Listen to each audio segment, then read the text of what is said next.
Très bien. Eh bien, bonjour à toutes et à tous.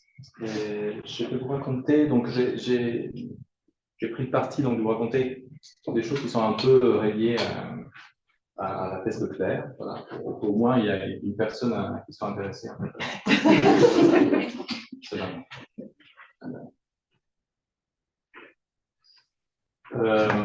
En fait, moi, j'ai toujours travaillé sur musique et langage. Déjà, on pourrait se poser la question en fait, de pourquoi c'est intéressant de travailler sur musique et langage. En fait, après tout, qu'est-ce qu'on s'en fout de la musique, on pourrait dire.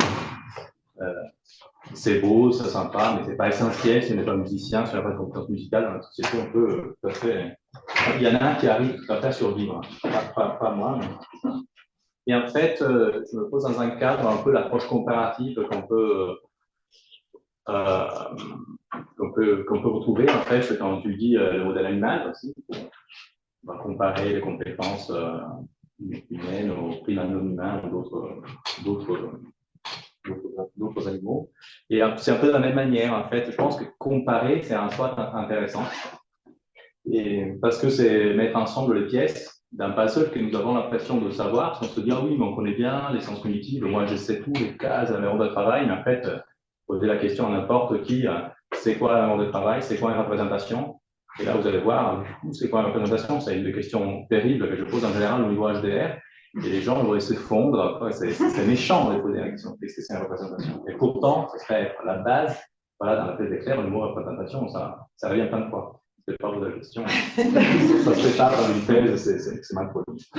Mais en fait, comparer, voilà, c'est intéressant parce qu'on peut avoir des objets qui peuvent être ambigus. Et moi, je pense que nous, en sciences cognitives, on a l'impression d'avoir des objets qui ne sont pas ambigus, mais qui le sont extrêmement ambigus.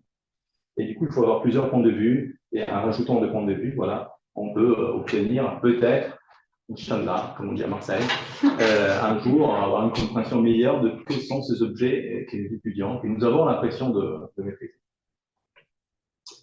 Et donc, pour être un peu plus pratique, donc il y a un intérêt théorique à comparer musique et langage. C'est-à-dire, vous savez très bien, d'un point de vue théorique, on peut avoir des théories comme celle de Chomsky, où le langage est une fonction dépendante des autres fonctions. Et donc, si on va comparer avec la musique, on va pouvoir répondre à des pour ou contre, voilà. Et éventuellement dire, non, mais moi, je montre qu'il y a plein de mécanismes qui sont communs à musique et langage, ben, je vais plutôt sur une autre type de théorie, donc un point de vue théorique qui est intéressant.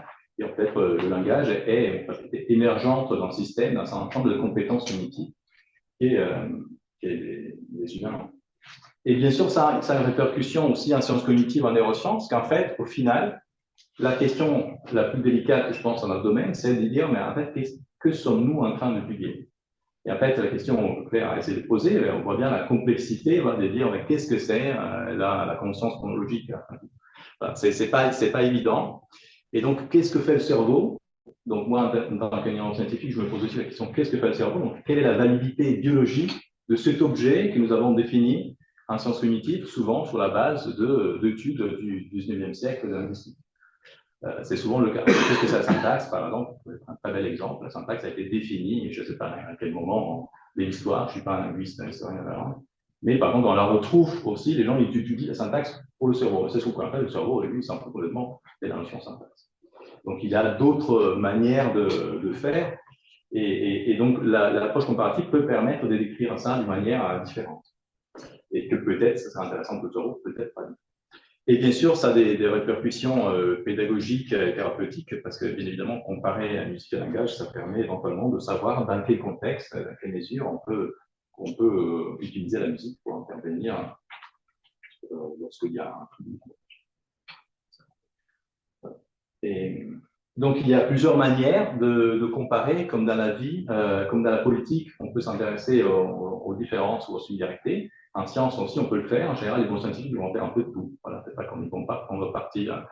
Et parce que c'est vrai que si on cherche les différences, on va chercher des activations différentes dans le cerveau. Si on cherche les similarités, on va chercher qui se chevauchent. Okay, et ainsi de suite, on peut s'intéresser à la modularité d'une fonction ou au transfert de la fonction.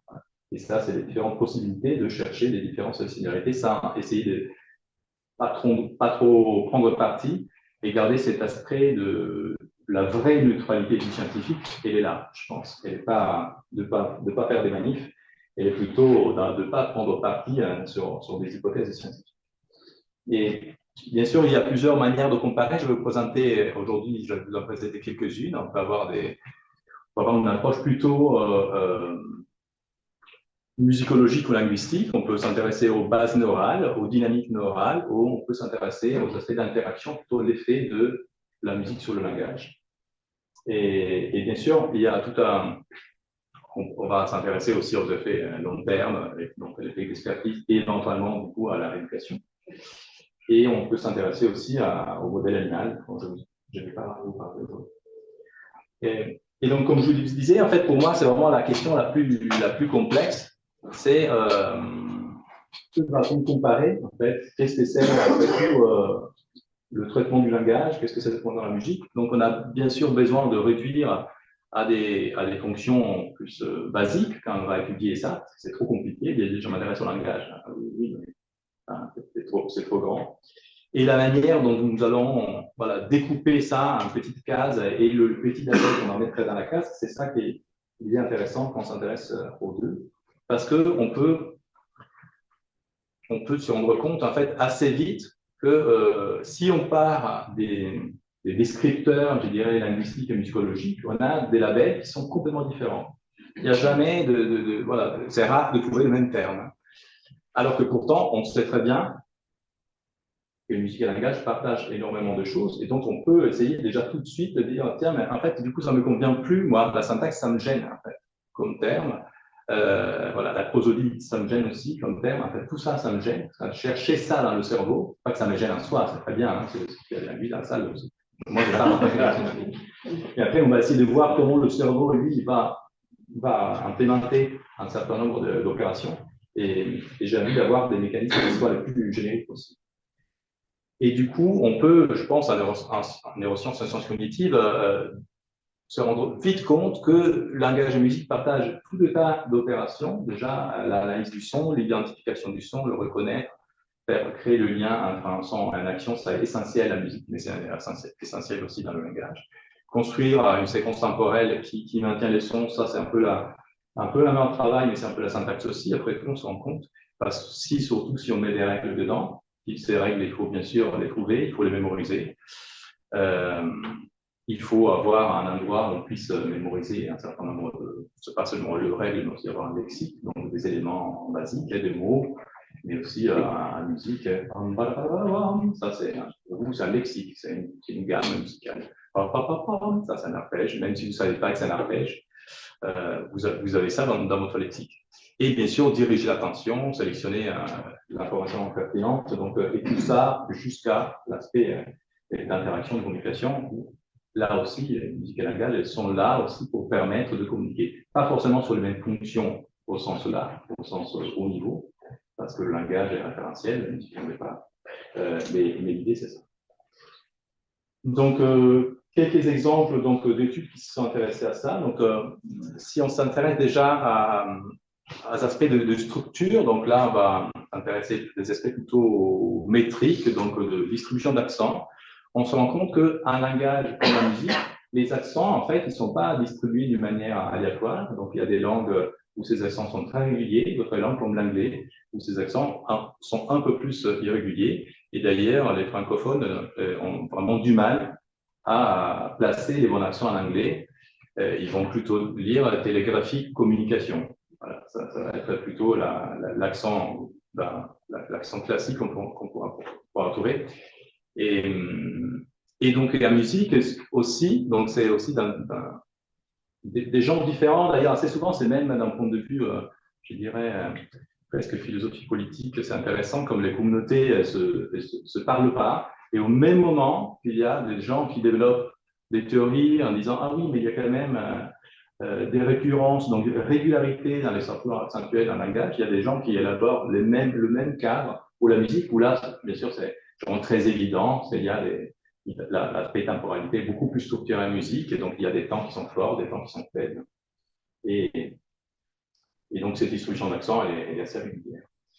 Et donc une étude que moi j'aime bien, qui part vraiment d'analyse de corpus, et qui part de l'hypothèse suivante, que souvent on va étudier l'impact de la musique sur les compétences langagières, en tout cas la communauté des neurosciences de la musique est plutôt intéressée à ça. Et là, ces chercheurs se sont intéressés à l'impact de la structure de la langue sur le style de composition des musiciens, compositeurs, soit francophones, soit anglophones, en faisant l'hypothèse, mais si en fait, un compositeur va commencer à composer, bon, sauf Mozart qui commence à 5-6 ans, mais la plupart vont commencer à composer quand ils ont 14, 15, 16, 18 ans, voire plus tard.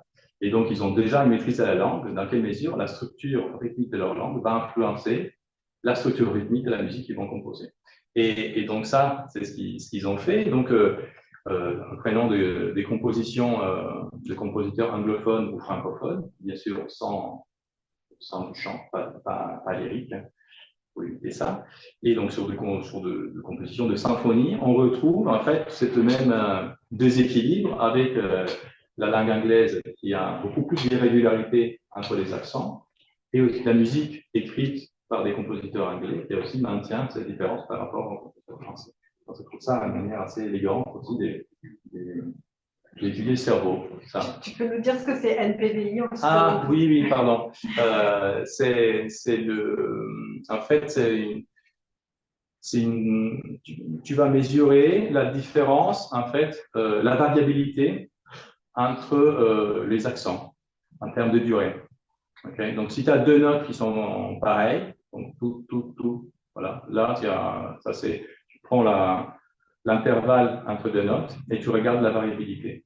C'est un indice de variabilité normalisé. Donc, et on peut faire la même chose dans la parole. Oui. Est-ce que c'était des musiques chantées ou pas du tout? Non, pas chantées. Voilà, justement, ça c'était important, ils avaient contrôlé ça. Et d'ailleurs, cette étude a été reproduite par la suite, comme c'est sur le corpus,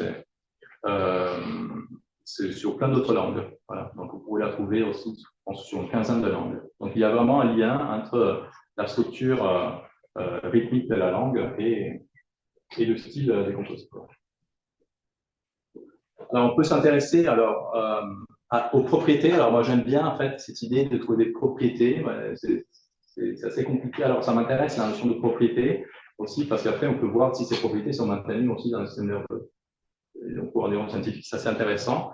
Et donc là, c'est quelque chose qui était étudié plutôt par des gens qui venaient du monde de psychologie de la musique. Alors, on sait très bien, si je vous dis, bon, on va chanter, on va le faire, hein, d'ailleurs, on va chanter Joyeux anniversaire. Je dis, on va faire Joyeux anniversaire. Ça suffit. Vous avez suivi le tempo que je vous ai donné. Et pourtant, il n'y avait pas aucune consigne. Voilà, c'est juste. Il y a un espèce de métronome que j'ai engendré en vous et paf, vous avez continué là-dessus. Est-ce que ça, on le retrouve dans la parole aussi? Et donc, ils ont fait ce test qui est assez astucieux. Donc, vous écoutez quelqu'un lire une phrase et ensuite, vous devez lire une phrase. Et ce qu'on va manipuler, c'est à quelle vitesse la phrase que vous écoutez juste avant celle que vous devez lire va être lue. Et du coup, on va étudier le phénomène d'adaptation ou d'alignement. On peut parler de ça. Et donc, si quelqu'un dit « She read the paper in a hurry », vous allez lire « He smelled the coffee for a moment ». Et si la personne dit « She read the paper in a hurry », vous allez lire « He smelled the coffee for a moment ». Et ça, sans aucune instruction, il y a une forme d'alignement. Et c'est ça que j'appelle une sorte de propriété. D'une manière automatique, en musique et en langage, en fait, on va s'aligner, on va s'adapter à quelque chose qui sera une espèce de pulsation. Alors, parler d'une pulsation en langage, ce serait plutôt le rythme débit syllabique, plutôt. Voilà. Mais c'est comme si ce débit syllabique était extrait et il était transféré. Et un peu comme dans un système physique, à la fin, je vous montrerai aussi une petite image de ça. Dans un système physique, on va chercher la solution qui minimise l'énergie. Donc, le plus simple pour vous, c'est de lire à la même vitesse de l'autre. Voilà. Bon, il n'y a pas de prise.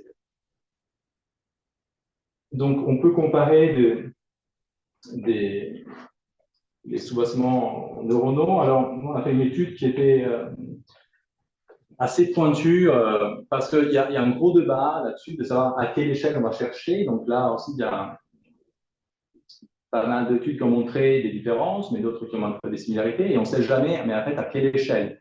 S'il n'y a pas de différence, quelqu'un pourrait dire oui, mais peut-être qu'à une échelle plus petite, il pourrait y avoir des différences. Donc là, on a fait une étude à la plus petite échelle qu'on peut étudier en neurosciences chez l'humain, qui est l'échelle des électrodes intracérébrales sur des patients épileptiques pharmacorésistants, qui ont donc écouté des musiques et qui ont écouté de la parole aussi. Et donc, on va voir quelles sont les électrodes d'un cerveau, en fait, qui répondent à la musique et répondent à la musique. Et sans rentrer dans le détail de la diapositive qui est assez complexe, en fait, on se rend compte qu'il y a très peu de spécificité, dans le sens que il y a très peu d'endroits dans le cerveau qui répondent seulement à la musique ou seulement dans le langage.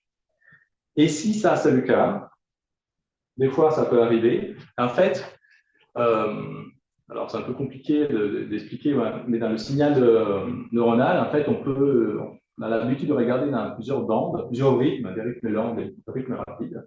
Et ce que cette figure montre, elle dit, en fait, si parfois il y a de la spécificité dans une bande, lorsqu'on considère les autres bandes, elle disparaît. Ça veut dire, par exemple, on pourrait imaginer qu'il y a une région dans mon cerveau, et là, vous la visualisez, elle ne va pas bouger, je ne vais pas bouger mon doigt. En fait, et elle répond seulement au langage pour le rythme lent et pas à la musique. Sauf que, en fait, elle répond aussi à la musique pour le rythme rapide. Est-ce qu'elle est spécifique? Ouf, elle disparaît, elle est plus spécifique. Parce qu'elle répond à un autre rythme. Donc, ça c'est une manière de complexifier aussi, vous voyez, c'est aussi cette vision aussi des modularités. C'est très compliqué parce que si on met dans l'espace aussi tout l'aspect, la richesse spectrale en fait, du système nerveux, l'aspect dynamique, ça complexifie les choses. Et en fait, la spécificité, un peu à la Chomsky ou à la Fodor, après qu'on a été interprété plutôt à l'MIT, je dirais, elle disparaît. Alors, une autre chose intéressante, c'est de comparer les propriétés. Je sens que je ne vais jamais arriver à la fin de ma présentation. Alors, je vais vous montrer cette vidéo. Voir si. Il n'y a pas de son. C'est dommage.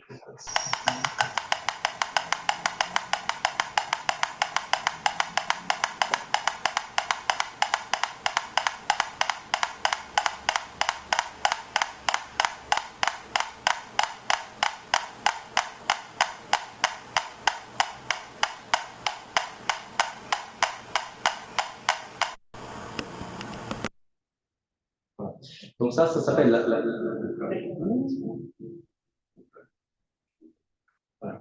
C'est la synchronisation. Et donc, alors, la chose qui est intéressante, vous voyez, les neurones ne finissent pas à se synchroniser. Et dans le cerveau, il se passe à peu près la même chose. Donc, dans le cerveau, il y a des oscillations neuronales. Et en fait, ces oscillations neuronales, elles ne sont pas juste là de manière aléatoire, elles sont là pour sélectionner l'information. Et comment elles vont la sélectionner, cette information? En fait, elles vont, en gros, se synchroniser à la structure temporelle qu'elles vont rencontrer. Donc, si la structure temporelle dans la parole, c'est the boat, c'est la langue de cause, voilà, il va y avoir une oscillation. Donc, il va y avoir un couplage de phases entre votre cortex auditif et le signal acoustique.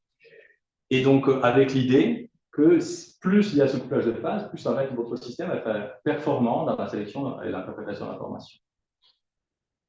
Et donc ça, bien sûr, ça peut arriver à plusieurs fréquences, c'est ce qui illustre cette image ici, c'est-à-dire que vous pouvez avoir un rythme phonémique, un rythme syllabique, un rythme pour le mot, un rythme pour les phrases, pour les aspects photoniques. Et dans la musique, on a aussi, bien sûr, des notes, on a des pulsations, des phrases musicales.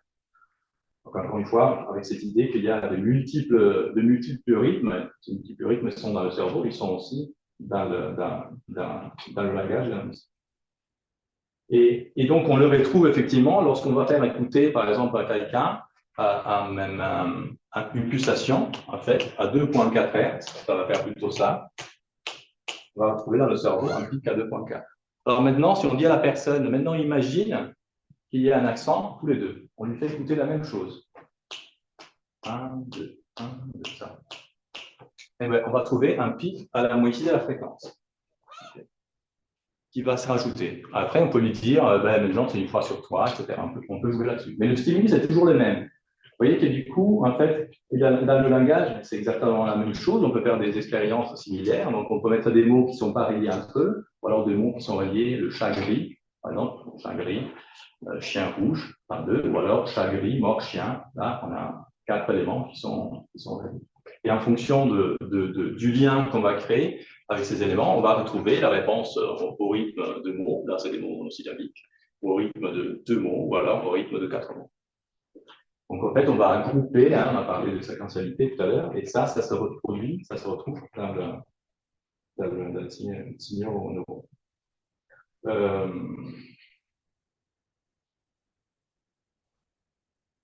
Je vais vous parler un peu de ça. Alors, donc, à partir de là, l'intérêt de la musique va être essentiellement de créer des prédictions temporelles importantes, parce que la musique clairement impose dans les prédictions temporelles.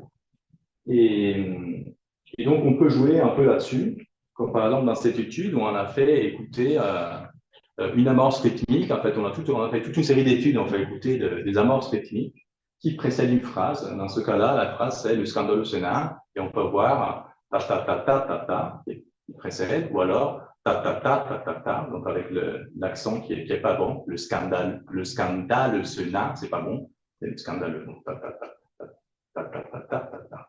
Voilà, donc on a un stress mismatch, et donc on va regarder au niveau, est-ce que ça, rien que ça a un impact sur une tâche comportementale aussi simple que juste dire est-ce qu'il y a un A sur le nom.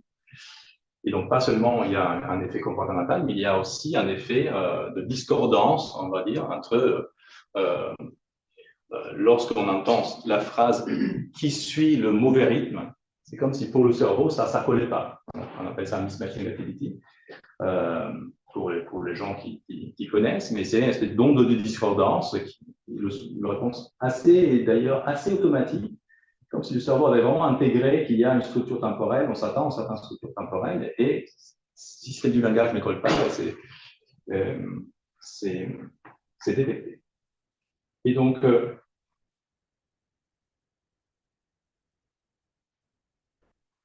alors ça, c'est la diapositive plus compliquée que j'ai. Mais là, on s'est intéressé à faire ça avec des phrases beaucoup plus longues, avec donc des amorces qui sont beaucoup plus longues. Et en fait, on s'est rendu compte de deux choses qui sont assez intéressantes. Donc, c'est vraiment les mêmes phrases qui sont précédées soit par des amorces rythmiques, soit par des amorces qui sont moins rythmiques, ici. Et que vraiment les mêmes phrases, on va regarder dans le spectre de l'EG, donc c'est comme si on réenregistrait, mais juste la réponse neuronale, et vous voyez qu'en fait, la réponse au rythme syllabique, pour les mêmes phrases, lorsqu'elles sont précédées par un rythme régulier, est beaucoup plus importante. C'est comme si le fait d'avoir entendu ce rythme avait facilité la segmentation au niveau syllabique. Et bien, ça l'a facilité aussi au niveau des mots, ça l'a facilité aussi à un niveau beaucoup plus lent. Ici, on est à 0,8 Hz, donc presque au niveau de la phrase. Et ça, c'est expliqué, ce sera expliqué, donc c'est ce que montrerait cette image ici, par un plus fort couplage entre la réponse neuronale et le débit syllabique, ici, c'était autour de 5 Hz, lorsque vraiment les mêmes phrases sont juste précédées par un rythme régulier. Donc, c'est un peu dans cette idée de dire, voilà, on va mettre en mouvement le système de synchronisation, un peu comme le métronome, okay. Le système se synchronise, il se cale, et ensuite, une fois qu'il est calé, ben, la perception de la parole est facilitée. C'est cette partie-là. Et effectivement, comme je disais tout à l'heure, je pense que l'aspect dans tout ça, l'idée, c'est de dire que la musique permet d'engendrer, en fait, elle nécessite d'engendrer des prédictions temporelles très précises, de savoir s'adapter aussi de manière très précise, pas juste les produire, parce qu'en fait, quand on chante, on fait de la musique, on doit aussi s'adapter tout le temps. Et donc, ça va ça va rendre assez performant ce mécanisme de se synchroniser. Parce que se synchroniser en musique, c'est tout de suite. Là, si je vous demande de vous synchroniser avec moi avec ça, on va faire tout ça. C'est déjà trop tard. Pour un musicien, c'est le premier. C'est celui-là. Allez, on y va. Voilà, ça c'est pas très bien, c'est bien. Il y a eu un retardataire, mais c'est pas mal. C'est beaucoup plus difficile, vous voyez. Et après, la musique, c'est plutôt ça. Si on fait ça, allez-y. On va par vague, ça accélère. Le musicien, il faut qu'il fasse ça vraiment de manière simultanée. Et donc, ça rend ce mécanisme de synchronisation plus performant. Alors, j'ai dit tout à l'heure que ce mécanisme de synchronisation, c'est la propriété du cerveau. Ça serait potentiellement une des propriétés que le cerveau utilise pour décoder le langage, c'est-à-dire d'avoir des oscillations qui vont se caler sur la structure de la parole. Donc, vous voyez bien que si j'ai un système qui va pousser ces mécanismes un peu plus loin, le rendre un peu plus performant, ça veut dire qu'il sait se recaler plus rapidement et plus précisément, et ça va être jackpot. Et l'autre aspect, c'est plutôt le couplage sensorimoteur. Ça, alors je ne sais pas si j'ai une diapositive, oui, c'est là, plutôt d'agir dans la voie dorsale, donc en fait avec cette idée que ça, c'est du couplage sensorimoteur. C'est-à-dire, s'il n'y avait pas de sens, ça serait difficile. Déjà, ce serait même impossible de le faire tous ensemble. Et du coup, il y a un peu l'aspect, je dirais, la voie dorsale, c'est plutôt l'aspect anatomique. Et comment la voie dorsale fonctionne? Elle fonctionne avec des oscillateurs, entre guillemets. C'est une simplification, c'est un modèle, on parle de modèle, où en fait, il y a des rythmes moteurs qui vont piloter le système auditif. On dit au système auditif, là, je m'attends à quelque chose plutôt à tel moment, tel autre moment. Et donc, pour terminer, je vais te donner, je vais sauter ça, je vais donner pour rester dans les temps, deux exemples d'études, en fait. Alors, j'avais mis ainsi un exemple sous l'aphasie, parce que c'est un peu là où ça commence l'usage de la musique sur le coup du langage. On est dans les années, il y avait là, 74. Vous voyez les images, c'est beau quand même, les figures 74. Hein. Et par contre, on montre tous les participants. On montre toutes les données. Là, il y a toutes les données. Voilà. Et là, dans cette image-là, en fait, il faudra imaginer et comparer la petite barre ici à celle-là. Donc, chaque fois que celle-là est plus grande que celle-là, donc tout le temps, en fait, il y a un avantage pour les patients aphasiques dans la production de la parole avec cette intervention mélodique verbotonale, on appelle ça en France. Mais je ne vais pas vous parler de ça. Mais donc, c'est vrai que dans l'aphasie, c'est toujours très utilisé. Et on pense que c'est pas vraiment l'aspect mélodique. Donc, Melodic Intonation Therapy, c'était le terme qui était faux. Et en fait, c'est surtout l'aspect rythmique de la méthodologie, en fait, dans laquelle le patient il va rythmer comment ça va, voilà, des choses de ce type. Avec l'autre main, parce qu'ils sont en face complètement. Donc, si vous voulez essayer, jamais, si ça vous arrive, il faut utiliser la bonne main. Hein. Et donc là, c'est une étude longitudinale que nous avons fait, donc interventionnelle, qui était mentionnée par Claire. Et donc là, c'était, alors en Italie, on a bénéficié du système, de la déficience du système sanitaire italien, pour lequel il n'y a pas de prise en charge des enfants dyslexiques. C'est assez compliqué, la prise en charge. Et du coup, il y a énormément d'enfants qui sont diagnostiqués dyslexiques, donc le diagnostic est pris en charge, et pas la rééducation derrière. Et il n'y a pas des gros problèmes d'orthophonie et des prises en charge de l'orthophonie. Et donc, dans cette étude, on a fait une intervention qui a duré 1 année avec un groupe qui faisait des activités de groupe de peinture, un groupe qui faisait des activités de musique, surtout sur des aspects rythmiques, qui sont beaucoup plus simples aussi pour les enfants, parce que si on veut leur apprendre à jouer le violon, ça prend beaucoup plus de temps que si on leur dit on va jouer sur un tambourin. Et donc là, ce qu'on voit, c'est le pourcentage d'enfants qui s'améliorent en fait, au bout d'1 an. Donc, il y a l'effet âge aussi, c'est 1 an, donc c'est l'effet amélioration, et qui sortent du critère en fait italien d'enfants dyslexiques. Et donc ça, c'est pour le groupe qui a fait l'activité de peinture. Ça. Donc la différence entre ces deux graphiques est un peu le bénéfice, on va dire, de la musique pour cet échantillon-là, qui était une 60aine d'enfants, donc 30 machin. Alors l'aspect qui je trouve intéressant, c'est cet aspect que le meilleur producteur des compétences phonologiques est l'amélioration de leurs compétences rythmiques. Donc on a suivi l'amélioration des compétences langagères et musicales. Et je vais terminer sur cette étude sur des enfants malentendants, sur lequel on a un peu utilisé, dans un premier temps, on a un peu utilisé le même cadre d'amorçage que je vous ai montré tout à l'heure, hein, le scandaleux Sénat, donc titita, titita, le scandaleux Sénat. Et donc là, on est sur un contexte où on va pas seulement faire de la perception, on va leur faire écouter, reproduire le rythme et ensuite voir si la reproduction de rythme les aide à faire la phrase. Donc, ils entendent le rythme, ensuite c'est tic pas, et ensuite il y a la phrase, et ils répètent la phrase. Et je ne sais pas pourquoi je vais pas ils sont là. Voilà. Et donc là, c'est l'amélioration par rapport à une condition de baseline. Donc, ça, juste répéter une phrase, on a 10% d'amélioration. Et ensuite, on s'est intéressé à des aspects plutôt d'interaction. Moi, je travaille presque exclusivement là-dessus maintenant, sur des aspects plutôt conversationnels. Là, c'était, on va dire, la première tentative qui se prête bien aussi à des études avec le EG. On étudie le tour de parole. Et donc, on va voir, alors là, c'était plutôt astucieux parce qu'on n'aurait pas une somme d'argent énorme pour faire une étude longitudinale. Donc, on a étudié les enfants, c'était one shot. En fait, en vrai, c'était two shot. En vrai, ils venaient 2 fois. C'était toujours des enfants malentendants avec un pan cochléaire. Une fois, ils ont une séance d'orthophonie et on fait un test. Une fois, ils ont une séance de musique et on fait un test. Donc, ça permet aussi de réaliser des études.